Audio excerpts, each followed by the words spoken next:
Karachi Sindh police کے بہادر اور nether جوان شہید چودھری اسلم کی 11ویں برسی کے موقع پر کراچی پریس کلب کے باہر شمع روشن کر کے انہیں خراج عقیدت پیش کیا گیا۔ اس موقع پر شہید کی اہلیہ نورین اسلم، ان کی فیملی ممبران اور شہید چودھری اسلم کے چاہنے والے موجود تھے، جنہوں نے اپنے دلوں میں عہد کیا کہ شہید کا مشن کبھی نہیں رکے گا۔ شہید چودھری اسلم کی یاد میں منعقد کی جانے والی اس تقریب میں ان کی قربانیوں کو یاد کیا گیا، جنہوں نے سندھ پولیس کی صف اول میں رہ کر دہشت گردوں کے خلاف جنگ لڑی اور اپنی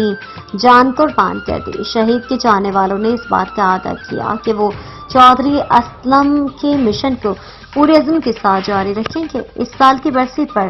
ایک منفرد لمحہ تب آیا جب شہید چودھری اسلم کی اہلیہ نورین اسلم کی بہن کا اچانک انتقال ہو گیا۔ تاہم اس دکھ کی بڑی ایک گھڑی میں نورین اسلم نے اپنے شوہر کی یاد میں شمع روشن کرنے کا فیصلہ کیا اور اپنے عزم کو مزید مضبوط کیا کہ چودھری اسلم کا مشن جاری رہے گا۔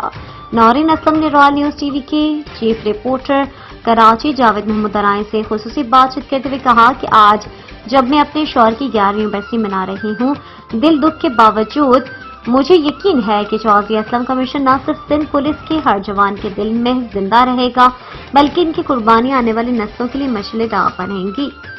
شہید چودھری اسلم کی برسی پر ان کے چاہنے والوں کا یہ پیغام تھا کہ دہشت گردی کے خلاف ان کا عزم اور لڑائی کبھی نہیں رکے گی۔ شمع روشن کر کے شہید کے مشن کو زندہ رکھنے کا عہد کیا گیا۔